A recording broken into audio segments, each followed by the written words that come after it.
Hey guys, let's get more news about Warriors, but first, don't forget to subscribe and leave your like. Kevin Durant fires back at Keyshawn Johnson's disrespectful take. Phoenix Suns forward Kevin Durant is currently representing Team USA in the Olympics, but that hasn't stopped him from staying active on social media. The former Golden State Warriors star recently took to X, formerly Twitter, to challenge a recent statement made by former Pro Bowl wide receiver Keyshawn Johnson involving Paul Pierce. "If I put Paul Pierce on the Golden State Warriors with Klay Thompson and Draymond Green and Steph Curry, you don't think he could do the same?"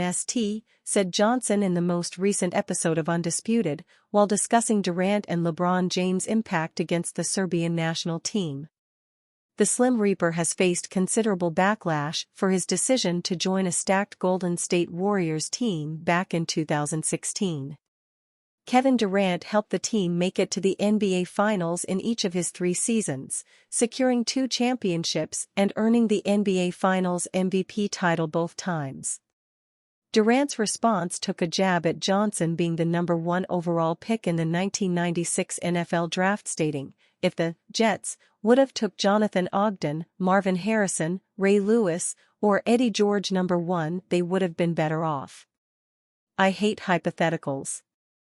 The Team USA mainstay was referring to the New York Jets choosing Johnson with the number 1 pick in the 1996 NFL Draft, overlooking future Hall of Famers like Jonathan Ogden, Marvin Harrison, Ray Lewis, Brian Dawkins, Terrell Owens, and Zach Thomas.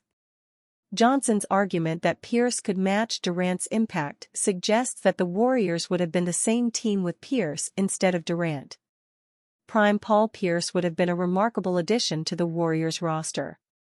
As a first-ballot Hall of Famer and a member of both the top 50 and top 75 teams, Pierce's presence would have significantly boosted the Warriors' already impressive dynasty. Despite this, it remains perplexing that some people continue to diminish Kevin Durant's achievements with the Warriors.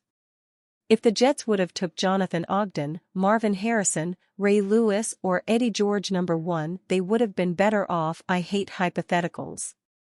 While Pierce's scoring was his biggest strength, Durant is a more efficient and prolific shooter. Durant's 27.3 points per game significantly surpasses Pierce's 19.7.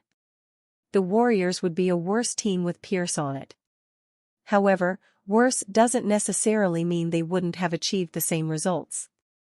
Golden State might still have won the same number of championships with Pierce, but that's why it's a hypothetical. We'll never know for sure.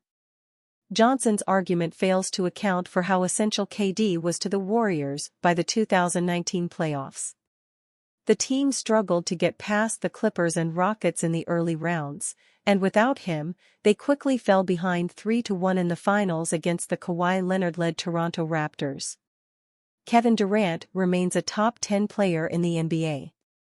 He averaged 27.1 points, 6.6 rebounds, 5.0 assists, and 1.2 blocks per game last year, shooting 52.3% from the field and 41.3% from three-point range over 75 games. In addition to the Suns and Warriors, Durant has also played for the Brooklyn Nets and Oklahoma City Thunder during his 16-season career. Jason Tatum's benching is a fake controversy. Steve Kerr got a torrent of criticism for not playing Jason Tatum in Team USA's opening game even though his team won by 26 points, 110-84. Stephen A. Smith joined a chorus of voices, including virtually every Boston Celtics fan on the internet, in complaining that Tatum sat for the entirety of Team USA's 110-84 win over Serbia Sunday.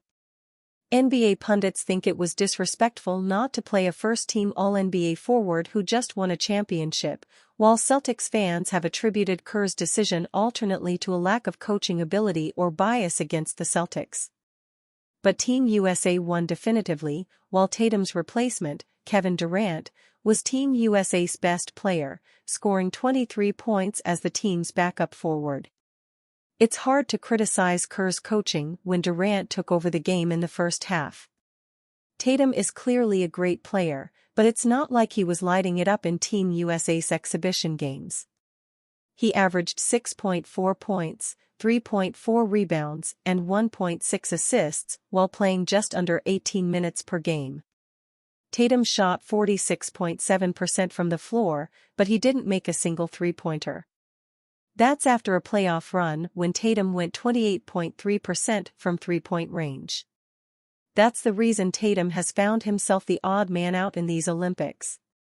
He's a very well-rounded forward, but he can't shoot like Durant, nor run an offense like LeBron James, nor play post defense as well as Bam Adebayo and Anthony Davis or perimeter defense as well as his Celtics teammates Derek White and Drew Holiday, who both made the all-defensive teams.